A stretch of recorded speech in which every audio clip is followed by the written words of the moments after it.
Hey everyone, in the kitchen with Alison Davis from Wild Time Cooking. How are you, my friend? I'm hungry. Are you? We're always hungry, and our crew are always hungry when you're cooking all day. Talk to me about this. You've already made a white cheese sauce. Well, almost. Oh, we haven't got the cheese in yet. No, we haven't done the cheese. I just realized that when I saw the cheese. So this is kind of like a milk gravy or a traditional like bechamel, which is like one of those mother sauces that you hear about. So this is just like butter, flour, milk, and really you have to bring it up to a boil in order to know how thick the sauce is going to be because of the thickening power of the flour. I didn't know that. The only way to really tell how thick it's going to be is once it kind of comes up to the boil. So if you want to feel right now, you can actually feel it thickening.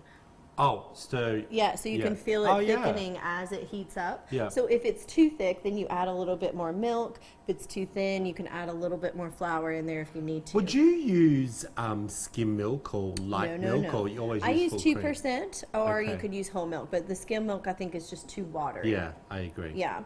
So I think So what type of mac and cheese are we making? So this is, I've actually got penne, and I went ahead and just kind of pre-cooked off the penne pasta, but you could use any type of pasta really. But this is going to be more of like a baked mac and cheese. Kids love mac and cheese. Right? They do, and so do grown-ups, honestly. It's kind of like the restaurant trend now. You see lobster mac and cheese, I think, everywhere. Hello, over at Malone's. Everyone I take there, I say, you got to order the lobster mac and cheese. I mean, it's a thing. It is so bad for you. It's a thing now, for sure. Beautiful, but so bad. Right? All right, so I'm going to add the cheese into this, and basically what happens is with the addition of the cheese, we turn the bechamel sauce into what's called a Mornay sauce. What sauce? A Mornay. Oh, okay. So instead of just like a Gruyere cheese or a Swiss cheese, I wanted to go with a pepperjack. Oh, I love that. So no, it adds a bit of spice to it. Yeah, so it's going to kind of be a little bit of heat and spice into our sauce. So that's just going to continue to melt.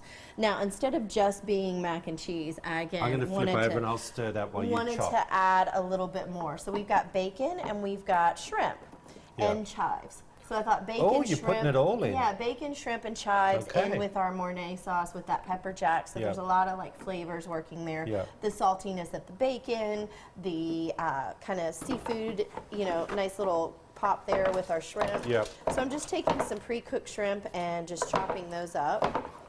And we're going to chop up some chives as well. Yes. And honestly, I'm de-oiling the bacon. Degreasing. The bacon.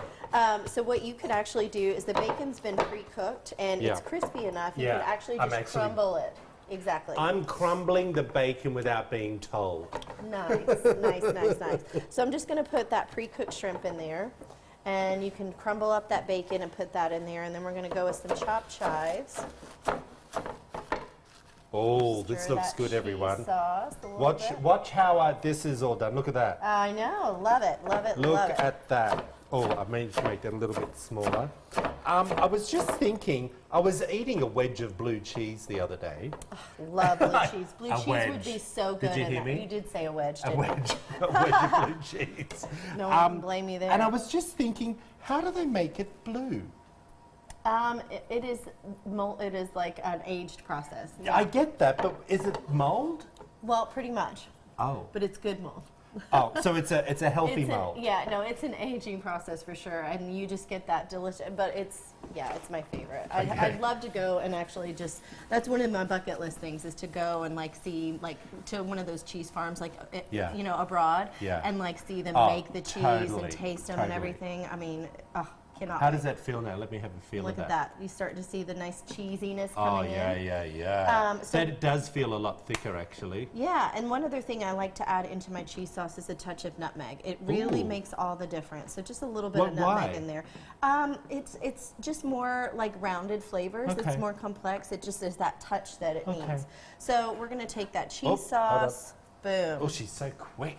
Boom. Pour that all over. Do you put the whole lot in there? It really, just depends on how much pasta you have. Thank you, love. Yeah. And then we can just kind of stir that in.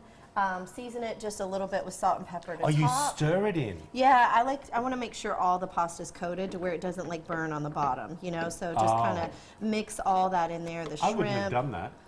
Oh, okay, well, whilst we finish this off, head over to wtvq.com/midday Kentucky. You'll find the recipe there. We'll be back after this short break. Yeah. Gorgeous. And, yeah.